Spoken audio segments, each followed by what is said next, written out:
bet koks pasirinkimas, kad tu pasirenki, vis tiek ir sustruktūrauts, kad turėtų tam tikras gairis, kad vestų tavi į tavo ton gyvenimo kelią, į tavo tas pasirinktas pamokas, tos kontraktus, kuriuos tu pasidarė prieš šito visą inkarnaciją. Tai absoliučiai bet koks pasirinkimas, kurį tu padarysi, tai galbūt pats negatyviausias pasirinkimas tavo gyvenim, katras nuves tavi kažkur, kur nugidaus tavi, bus atsiras gairis, katras atstatys tavi į ton kelią, į ton pamoką, į tus iššūkius, katras atep turi praeiti.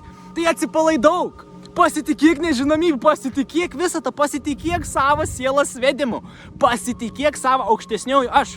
Tavo siela, tavo aukštesnys, aš tai įsivaizdauk, tu esi šitas kapnaga dydžio, šitas inkarnacija, šita maža dalelyt savis. Į tavo visą likusi dalis yra ant kalno viršūnis, katra mato tavi šitas visam šitam slėniai.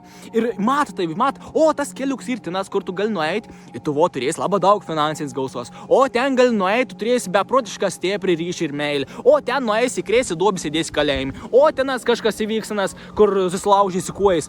Ir jeigu tu seksi tiesiog iš savo ego, gyvensi tiesiog iš savo ego, nepasitikėsi savo sielos vedimu, tu tiesiog gyvensi kaip pusžmogis. Aš jau daug kartų sakiau, tavo aukštesnė dalis ir didesnė dalis negu tavo šitas visos fizinis inkarnacijas. Ką reik pasitikėti savo aukštesniuoju, ką reik pasitikėti tą nežinomybę, kad aš galėčiau manifestuoti savo ton gyvenimą, kad aš galėčiau eiti į ten, kur aš noriu.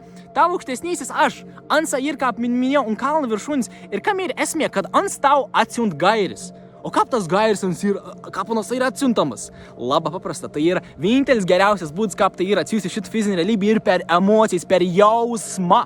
Per jausmą visi vyra, kas dabar klausot ir esat užsidarien į ton savo ego ir sakot, kad jausmą ir tik moterims ir jausmą ir negera. Jūs be galo stipriai klystat. Jausmą ir beprotiška svarbi tavo navigacijos dalis, katros tu negali jokių būdų praleisti. Kitaip tu gyvenimą patirsi iš negatyvios pusės, iš ego pusės, kur sakysi, kad aš nieko negaliu pakeisti, aš esu bejėgis, man gyvenimas įvyks, o ne dėl monis. Tu esi be galo stipri būtybė. Ir tavo aukštesnys aš atsiunt tau emocijas, susidomėjimą, jauduliuką, norą judėti, aistrą, judėti kažkur, kur tu nežinai, kas tas ir tu nesinai, kad jie eisenais to keliu, bet tu beprotiškai nori, tu nežinai, kas ir tu eini. Kiekvieną sekundę paklaus savęs, kas ir dabar smagiausia man šiuo momentu daryti labiau nei ką kitą ir sek tą gairę. Tau aukštesnys aš esi pats tu, tai pasitikėk savim.